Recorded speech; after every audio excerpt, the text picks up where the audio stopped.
Sepi senimpen teleng ing kalbu bambu kaning marana tarlen saking liep-lieping aluyup pindha pasating sumpena sumusuping rasa jati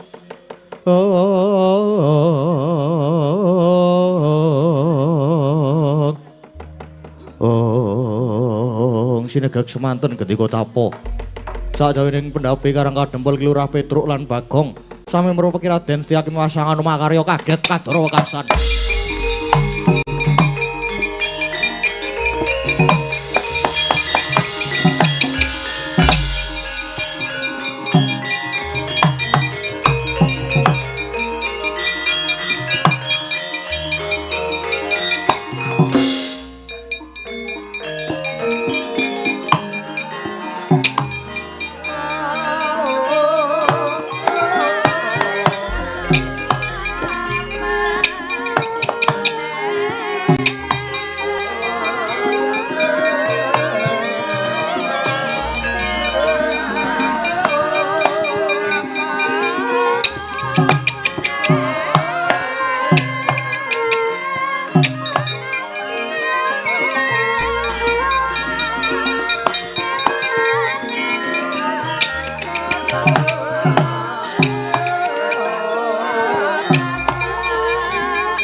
Kanduan rimang lirlena tanpa kanin yen tan tulusa mengku diahutama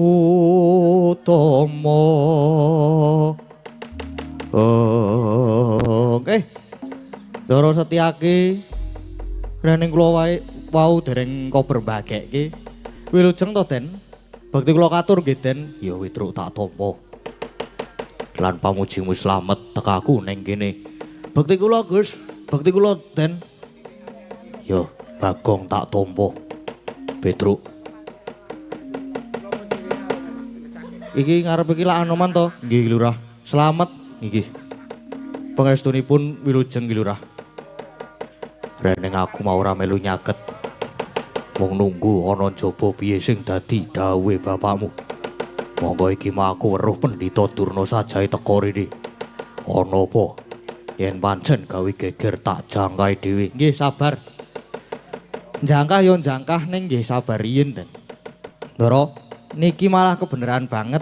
Dene Ndara Setyaki lan Anoman malah ugi sami wonten mriki. Margi niki wae critane kakekne Semar Barda Wawan Rembag kalih Sinuwun Punta, Sinuwun Kresna, Ndara Werkudara, Ndara Janaka.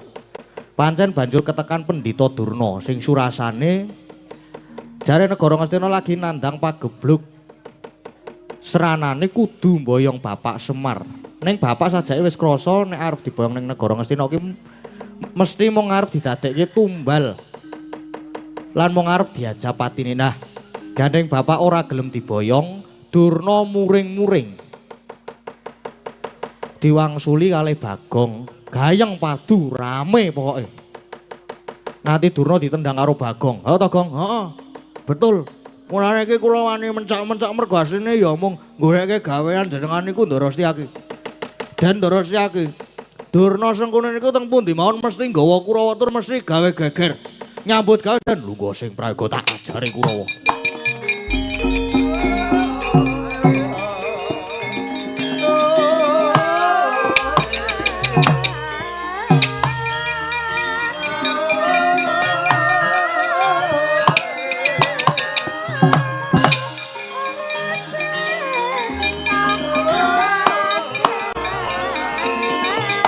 Gong. Oh.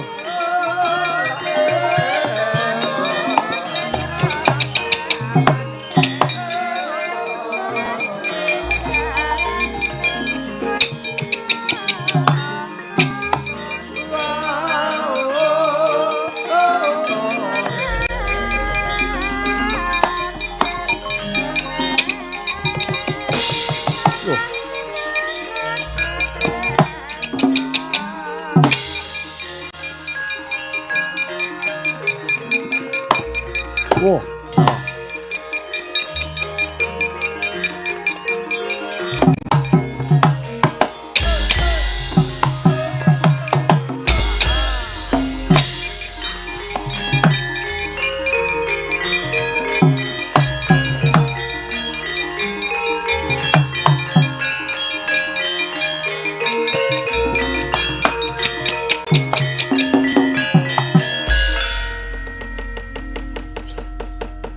Sikra bala kang tumingal Prangat campo kang samya ngedali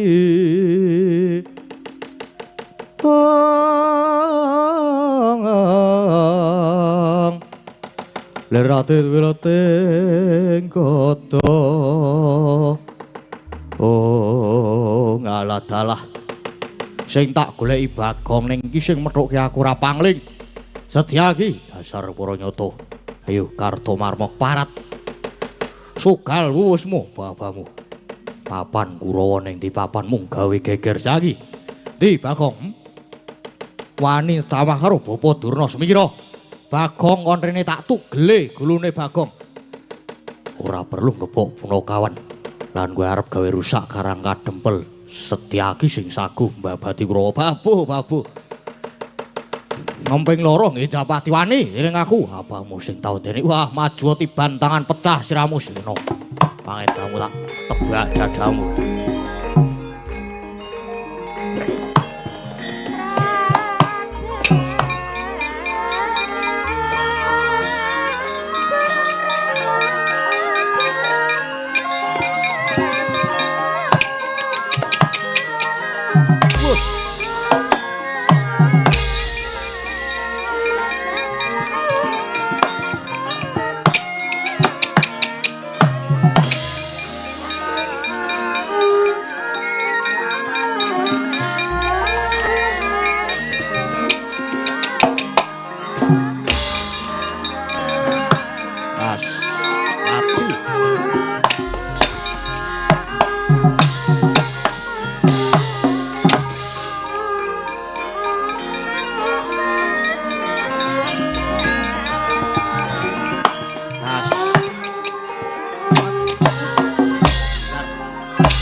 Median.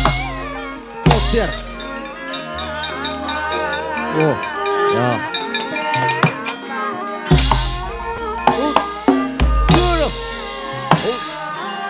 Mati tenan. Jar kepruk godoy.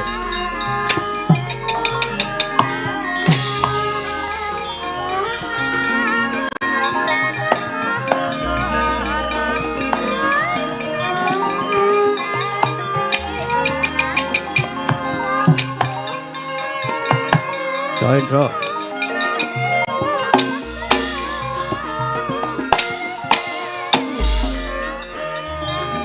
Ya.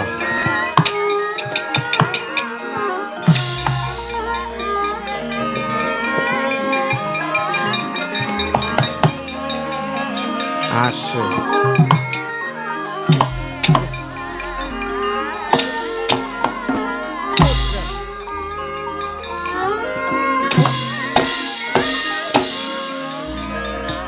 Elok. As, hati-hati.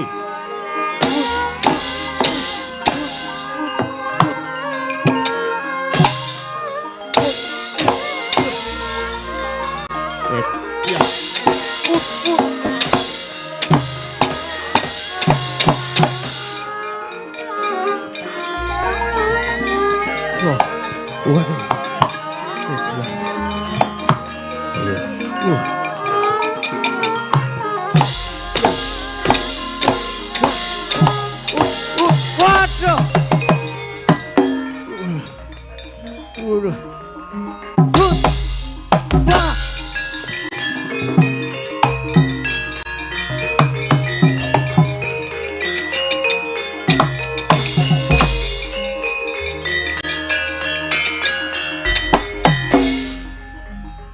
Tubak, tubakan itu tubak.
Wah, iya.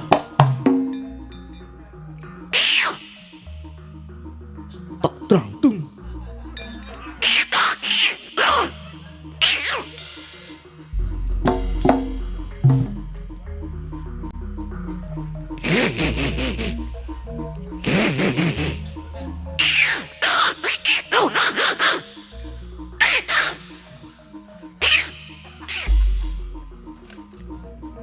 Ampuh.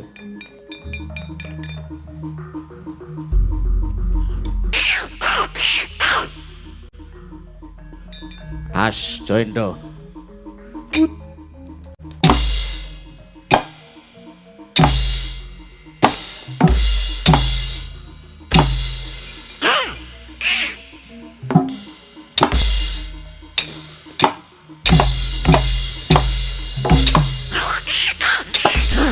Waduh.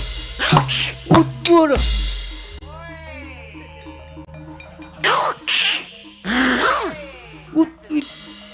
Mutiar kowe.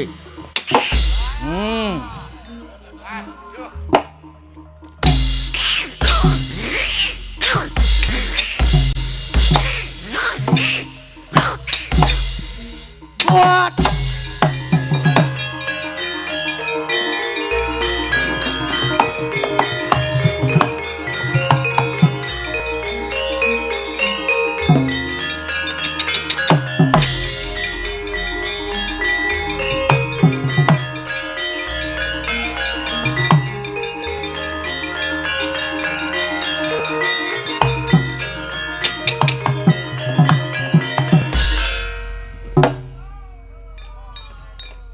Waduh. Pecah lho, Man. Ngapa kowe iki? Ngapa? Ayo perang ngoten kok. Ayo mundur kono kalah kok. Lho semanggaken, Man.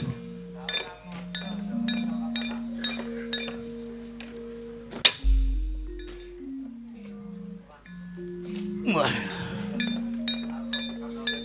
Piye? Kepruk kayon, Man. Dasdes neng ora pas. Lah ora pas kepiye ta? Cek delang.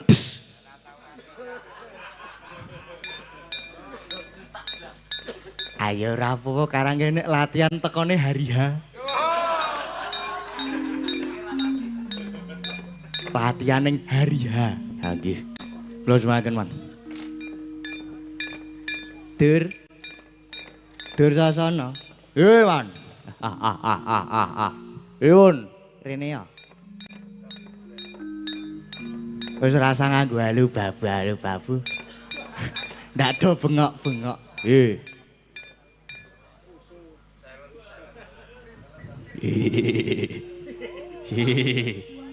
Ngapa ki? Aku men boten seru-seru maling guyu, Man. Maju perang ora? Maju lho. Rawae.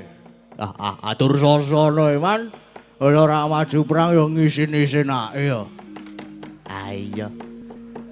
Mungsuhe Setyaki karo Anoman. Mong wong awake cilik kaya ngono karo sijine munyuk ta, Man? Gampang, Man. Tak depane, Man. Mangsu minggir. Iya. Semangat ya, Dir. Man. Musuh karo munyuk-munyuk. Gampang. Lho, Babu. Sanwe rasa oke-oke.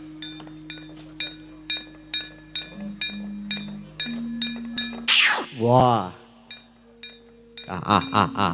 Iki mesti garak iki. Iki kancane sik neng pasti iki mesti. Meng nunut liwat kowe di anu grobyak-grobyak ngono. Jan rada angel cekelane. Iki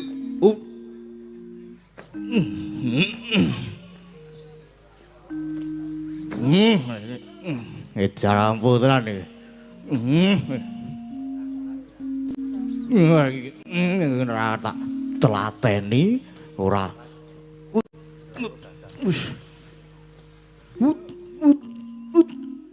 Ayo ampuh tenan iki ane.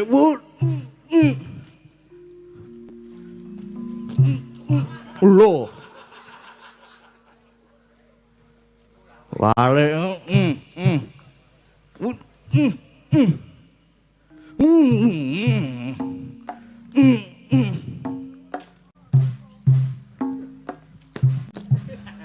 Wah, seme.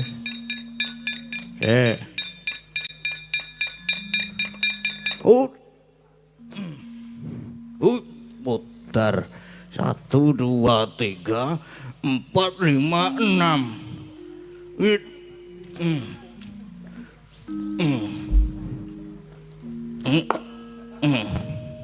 Iki materi cepeng sabut iki.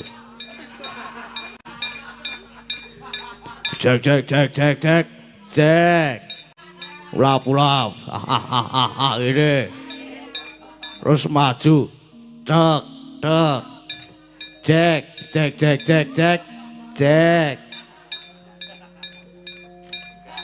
Ra ngawur, Dur. Ana gurune lho.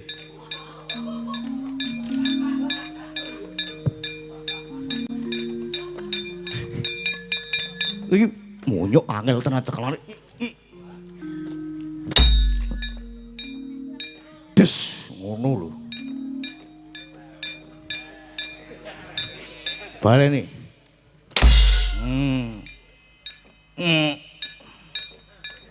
Aduh. Waduh.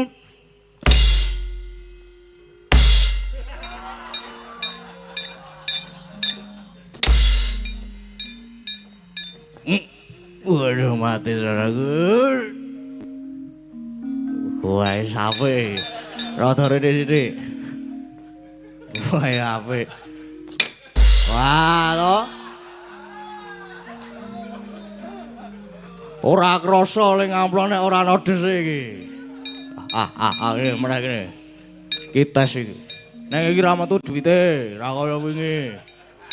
Wingi tes metu duwite entek sanguku saiki.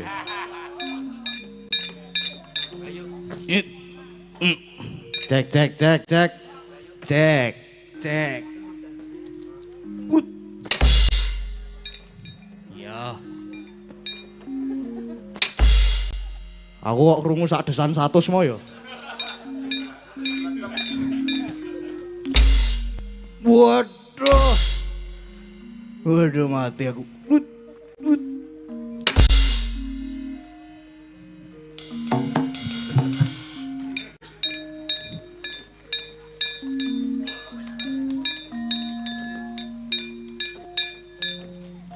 Wah. Wis kono tur. Ngejake Kurawa ora ana gunane. Ora diperlukan. Kakang Durna. Kakang Durna. Oh, pripun Dek Patih? Kok sik lali ganti kostum. Pripun Dek Patih? Pripun iki Kakang Durna? Pripun pripun kepiye? Nggih ngaten niki. Kurawa mundur diajar karo Setyaki karo Anoman. Dek Patih. Kurawa ki nggih mung gayane tok. Ora ana gunane ngejoke Kurawa semono kae. 100 ki ora ana gunane. Nggih. Lah terus pripun Kakang Durna? Nek Kurawa niku lagi mangkat kaya yak-yako ngaten niku. Kaya yak-yako. Nggih. Nek bareng kon tumandang. Sapa-sapa jaluk iraka. Nek radine rokok jaglut. Mengah.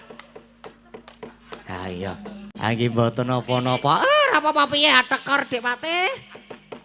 Tenan aku ora ngerokok. Lah iki ngedep 3 bungkus. Ngedep 4 bungkus, Ding. Nggih. Ngono wae le njaluk kabeh.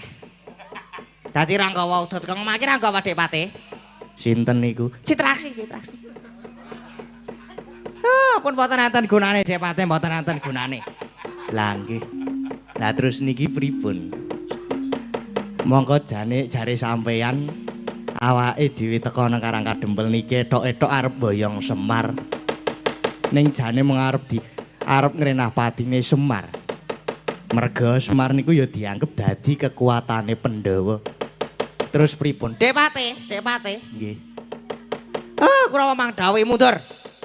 Mang Dawi mundur nekuk penjalin. Oh nggih. Lah sampean, Dik Patih. Kula tak golek Pitasraya. Pripun? Mencari bantuan ki lho Dik Patih. Oh nggih. Kula namung manut mawon. Kula pun manut. Ning kira-kira kasil to niki? Moh lho kula nek mboten kasil. Pun to. Ampun Sumelang. Ngaja Sumelang, mang percaya kalih kula. Kula ajeng sowan Hyang Pandya Penari Durga ajeng nyuwun pitulungan. Oh nggih. Nggih nek ngoten sewang-sewangan lampah kula tak ngundurke Kurawa sampeyan muga-muga bisa kasil Kakang Durna. Nggih.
Indra ingkang puspitorum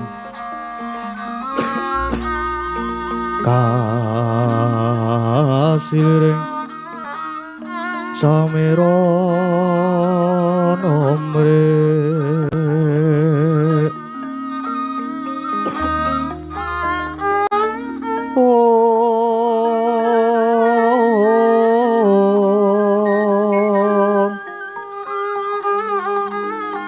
Sekar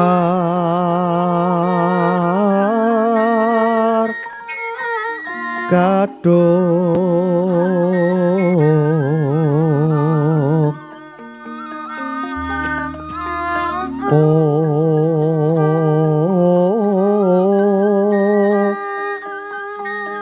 nas gandanyo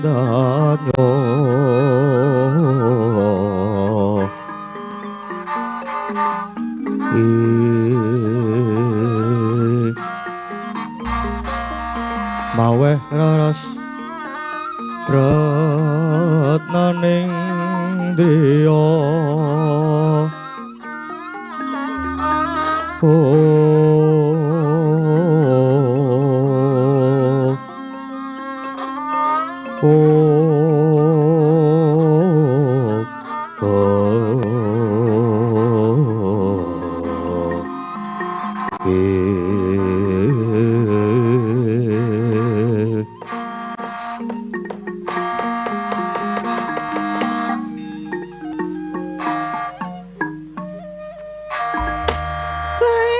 Ger kala padha nganti raharja sowan ngersaning pun ibu ngger anakku Bathara Kala. Iya.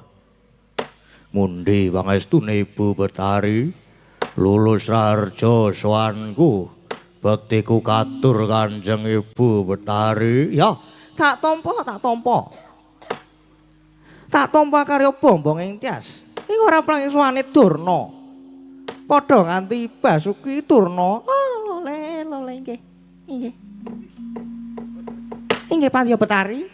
Wilujeng sowan kula pabekti kula mugi konja Ewang Betari. Ya wis ulun tampa. Ya mung wae sumene sawetara ulun nedya rembugan dhisik lawan Bathara Kala. Inggih. Inggih ngestaken dawuh Pandya Betari. Mulun Pandya Betari Durga.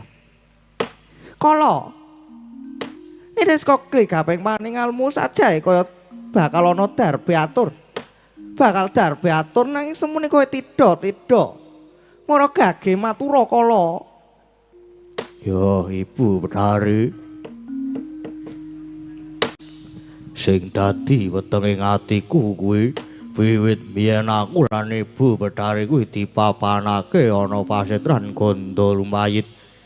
Nalika semono wonten dawuh pangandikane Hyang Adi Pukulun Bathara Guru, aku bakal diparingi pangan. Jarene sapa kang klebu Sukerta kuwi dadi mangsane Bathara Kala sakwadya balane. Nanging dinamune nganti tekan seprene saben-saben aku golek wong Sukerta. Nadyan siji wae ora ana. Malah kepara saben-saben aku arep ngrangsang bocah Sukerta. Mesti aku ketemu titah kang bisa maca tulis sing ana jroning awakku. Wanter dawuh guru bapakku, yen kepethuk wong kang bisa maca tulis sing ana awakku, nadyan klebu Sukerta nanging aku ora kepareng mangsa. Mula nganti aku ketemu dalang sing bisa ngruwat jenenge Dalang Kandhabuwana. Dalang ruwatiku mau bisa maca tulis sing ana sarandunging badanku. Oh, banjur aku mlayu sipat kuping. Wedi karo dalang kuwi, Ibu. Umpama aku wis ora iso mangan wong Sukerta, aku supaya mangan wong kang aran Leksana. Nanging nyatane wong Leksana ya wis ora ana. Oh. Wong Sukerta kaya dene bocah gendana gendine ontang-anting, sendang kapit pancuran kapit sendang. Lumut ing tunggake ngaren. Oh, kabeh ya wis ora ana. Piye iki, Bu? Apa selawase aku ora oleh mangan, Ibu? Aku ngelih. Aku kepengin memangan, Ibu, mbok ya melu menggalih. Piye aku iso oleh mangsa, Ibu? Lae kala. Rene aku iki mundi dawuh kaya Iwang Adipu kula ora mesti Bathara Guru supaya ngreksanan momong para baju barat. Aja sumelang. Aku mesti bakal mbudidaya, Nger. Saka petengku mati apa to kowe sejatine sono kang klebu dadi Sukerta sing dadi panganmu. Ya kuwi sing sinebut Pendhawa 5. Kuwi sing dadi pepalang sangaring laku. Oh, apa Pendhawa kuwi uga mlebu nang Sukerta? Iya. Obat kuwi ya klebu dadi panganmu. Masa iki ngene, Nger. Iki ana dalan prayoga krana kalenggan iki Pendhawa lagi mapan ana ing Karang Kadempel.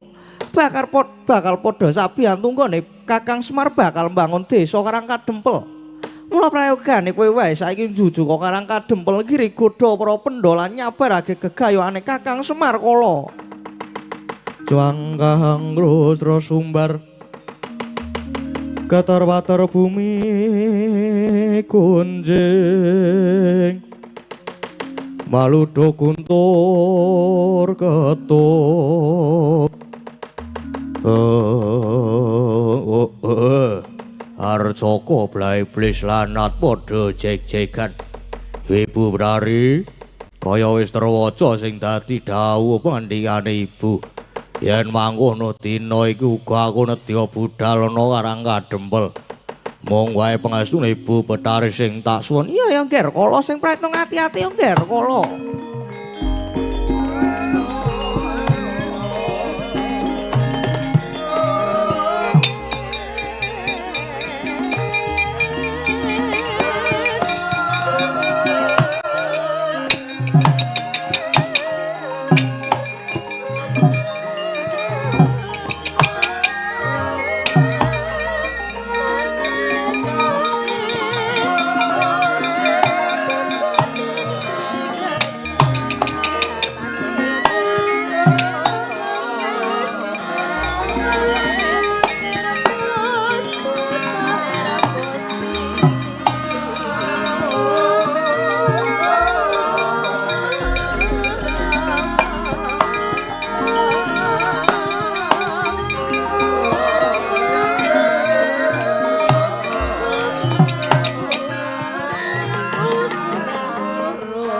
Durnaina panalinganira lumajaring ratri linanggak jangganira dening Sang Tresna Jumena. Oh Kumbayana, lah saiki sira maturana wigati apa? Oh lole Dapu kulon estunipun kula sowan kula menika namung badhe nyuwun senjata pitulungan. Dening kala wau kula sampun dipun utus anak Prabu Duryudana supaya mboyong Semar Badranaya. Nanging sejatosipun Semar namung badhe dipun ajab pejahipun jalaran menika ingkang dipun anggep dados kekiyatanipun para Pandhawa. Nanging kulon sareng dumugi Karang Kadempel kula malah kewirangan. Jebul Pandhawa sampun sami mlempah wonten mriku satemah kula Sulaya rembak kalian Punakawan ingkang dipun biyantu kalian Setyaki. Oh, Pukulon.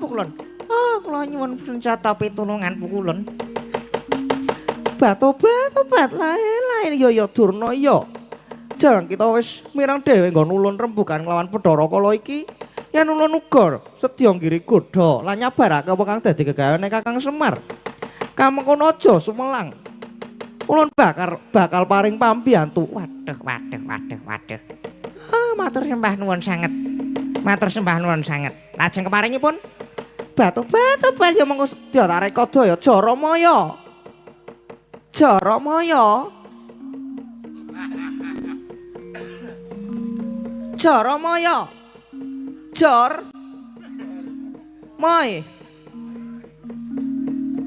Jaramaya. Obat Jaramaya. Durna, Durna kuwi jawilan Jaramaya kuwi jawilan. Monggo kula dherekaken. Suwuga. Monggo kula dherekaken tindak wonten peken. Obat peken ngendi? Mboten wonten dawuh Jaramaya, wonten dawuh Jaramaya, wonten dawuh. Wonten dawuh Ibu Betari. Jeneng kita wae dawuhna marang para baju barat supaya padha budalana saking wonten ing Karang Kadempel. Para kawula kang mapan ana kono padha kire godanen. Lan Semar nggone bakal mbangun desa kudu dicabarake Jaramaya. Oh inggih ngestaken dawuh. Yen mekaten nyuwun pamit nyuwun tambahing pangestu Ibu. Surti ting ati-ati Jaramaya. Wis saya Durna bebarengan budal kelawan panjenengan ulun ana ing Karang Kadempel Durna. Inggih. Oh inggih monggo kula dherekaken Bu Kulon monggo kula dherekaken.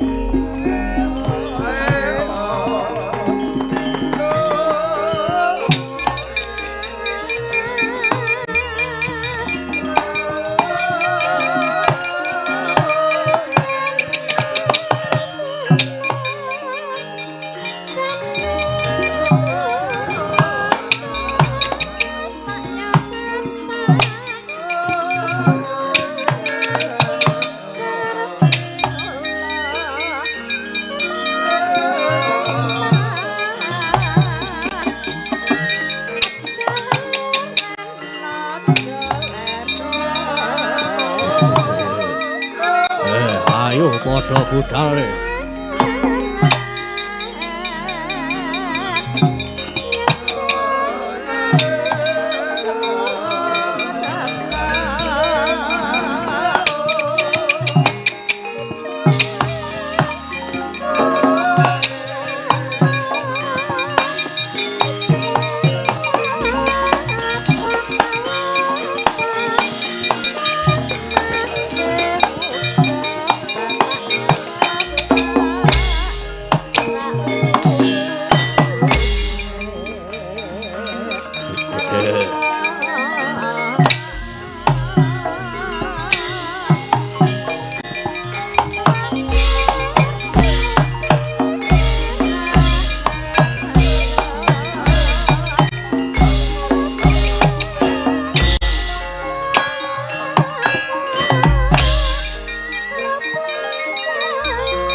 dalu raras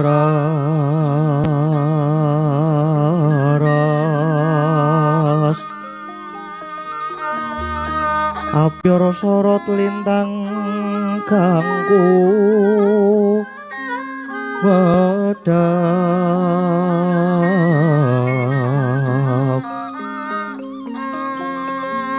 titi sonya madya ratri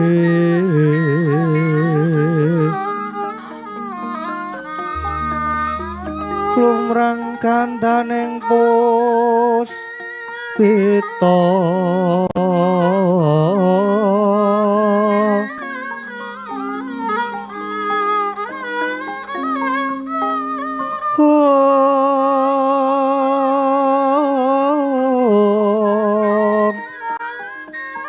karanggian putyane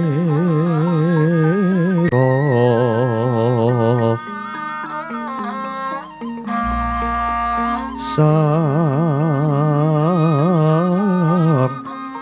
tujo rombrengeng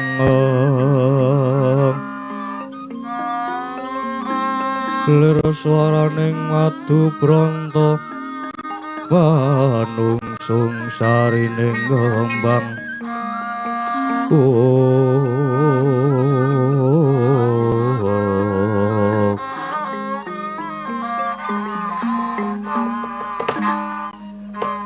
bocah bacang ireng angin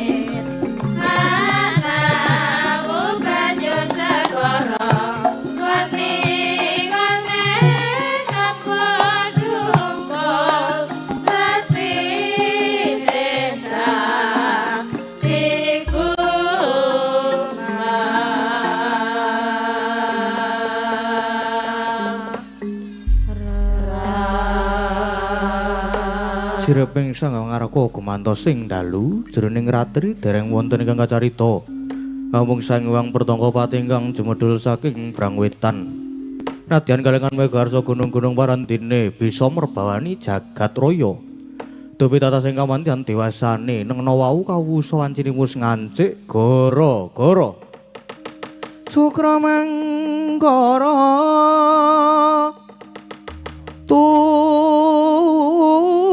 Mbak Mendo tete kalopo sumawar cita anggara rakata Buddha Maesarespati mintuna Eka Dwi Tricatur Panca Cacapta Hasta Astana Dasa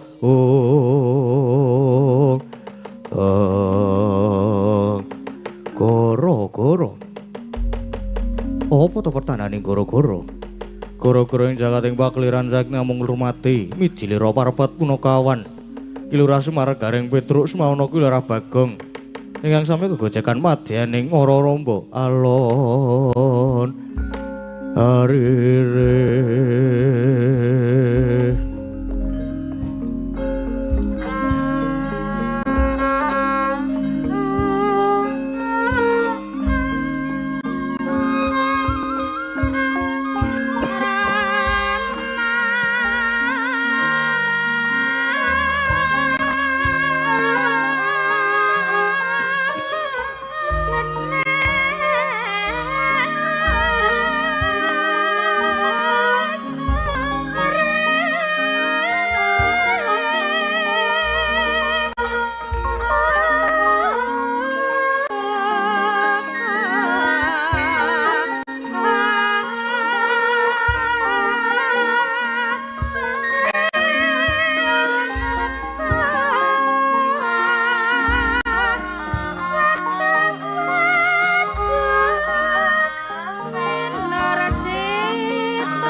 putra. Alhamdulillah goro-goro. Dalu punika sowan wonten ing dusun Prangwedanan Patarana bangun Tapan Bantul. Ya. Bersama teman-teman warga laras. Sekarang aku ki awakku pirang-pirang dina iki lagi flu. Lagi gak sehat gak enak badan. Lagi flu, lagi batuk berdahak. Soalnya entek sangune. Aku bengi iki ora arep apa jenenge ngetes yoga-yoga wis ora arep meneh aku. Bengi iki wis kapok aku iki pisan. Soale ditku entek kari 14.000 po ya ning dompet iki. 14.000 mau wis tak nggo ngangkring. Sekarang yo ditinggal mbokne dolan luar kota. Nang omah jane sepi, jane dhewe. Neng yo jane nek karepku ki pengen tak sewake nggone. Omahku ki pengen tak sewakne. Monggo mumpung kosong. Dadi jane iki nek kosong ki aku rada bebas. Neng mengko aku meng Semelangku ki nek kanca-kanca yoga ki terus do teko. Engko ana sing macem-macem. Ana sing WA engko ning omah ora ding. Terus ana meneh sing WA. Mas ning omah ora, Mas. Sapa kuwi? Kae kancaku. Kancaku yo sok-sok, Mas ning omah ora Mas info apa ora dedet tok diinfo, kepruk sirahmu malah. Kene kira dedet ya diinfo. Kejem aku nek ora dedet kejem aku lagi. Iki dompetku trimo ra tak gawa kok ndak entek. 12.000 ki nggo penguripan sesuk je. Duitku yang meng kari 2 lenter iki, waduh. Pahit. Mau sing siji ya wis tak menehke sing rebab. Getun jane getun tiba mburi. Neng ora dadi apa. Amal ibadah. Ayo pisan-pisan ki yo ngetokke Petruk sik ngene iki. Nah terus bareng njuk engko ngetokke gareng karo Bagong mumet ndase. Neng ya ora apa-apa. Karo ngundang-undang apa jenenge?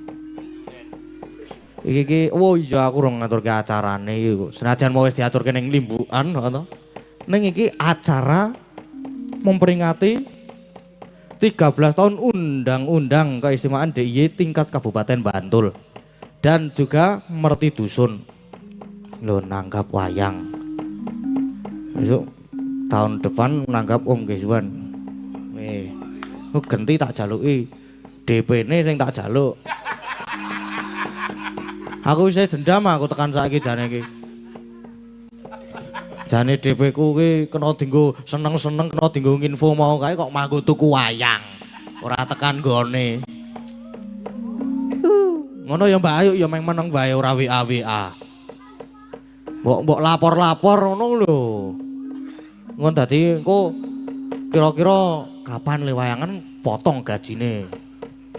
Kejem aku arepan kok. Nek mayang kejem nek ning isor awani apa-apa aku. Nah kepruki tenan aku engko ndakan. Mau wis dijotosi aku mau linggo kono mau. Menyesal aku. Penyesalan seumur hidup pokoke. Nunggu jajar Om Gesuan ki. Tak jajari iki tak kira ya arep menehi wejangan. Ngilmu kasampurnaning urip. Banyu suci Aki Perwito. Neng kok jebul malah ngene dute. Dut wae gelut. Oh. Wae resiko jane aku ki. Jane mangkat ngene iki aku ya toh nyawa jane. Neng kok nek ora ono Om Gesuan ki sepi rasane. Sepi. Sekarang yo apa jeneng ide-ideku ki muncul dari sana. Sekolahku dolan ning kidul ki wah jan gayeng nek ning kono. Ki umpama ana Bagong ngono Bagong wis tekon, gayeng piye truk ngono kuwi. Gayenge yo dinengke ning ngarep mengan dinengke ning teras. Kuwi wis gayeng banget kuwi. Dinengke ning teras tinggal turu. Nah Pancen sumber inspirasi tenan kok nek ning kono ki.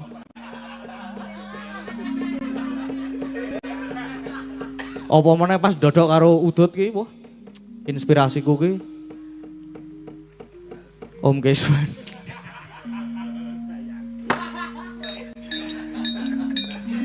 Dolopku neng mburi dolopku. Wingi ngopo wingi? Kok terus wingi? Wingi ngopo? Kurang ngopo-ngopo kok wingi? Aku wingi nang omah. Ditentek kok nendi. Arek ngidul yo ora ndek bensin. Wae apa? Kan kidul ora dicoli bensin kok wae. Tulane nggone kancane. Pul ra ndek apa-apa, ayo. Jane paling bener ki dolan ning nggone Mas Bimo Aris. Saya entek dite. Saya entek sanguku nek ning kono. Gaweane WA, "Sida ora, Ding?" "Sida ngopo? Aku ya ngono. Aku arep tahajud, aku ya muni ngono." Aku saiki wong tertib kok aku kok.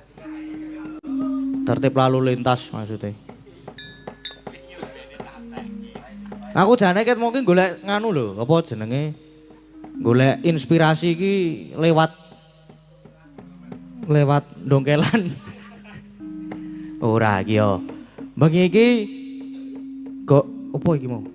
Goro-goro iki dikancani karo Kang Gareng karo Bagong. Ora kancani sapa-sapa, arek kancani sapa? Wis ra ndek kanca aku saiki. Kancane do lunga ditenteke. Heeh, aku buka bengkel ya ora payu-payu. Ngarep aku jane iki wis pengen ngidul ning Om Keswan ki nggawa wayang siji ngono lah. Nggawa Janaka apa Cakil ngono wis. Tekan omah dol lumayan. Engko balekke DP ku, Cek. DP 2 yuta nggo tuku Janaka karo Cakil. Mau domoke apik Ding Janakane Ding. Ha kene. Apik tok ora kene ya pahit. Wis terus saiki nyeluk-nyeluk Kang Gareng karo Bagong. Kang. Biasane nek nyeluke nganggo tembang-tembang ora aku tak celuk biasa wae aku kok. Ora iso ya aku. Nana apa? Mbak Orisa ki senengane ngono lho. Mol aku, Mbak. Rene-rene ngopo? Wis ki nek aku ora gek nyeluk Kang Gareng karo Bagong iki ndak selak sunrise. Sunrise kuwi matahari terbit.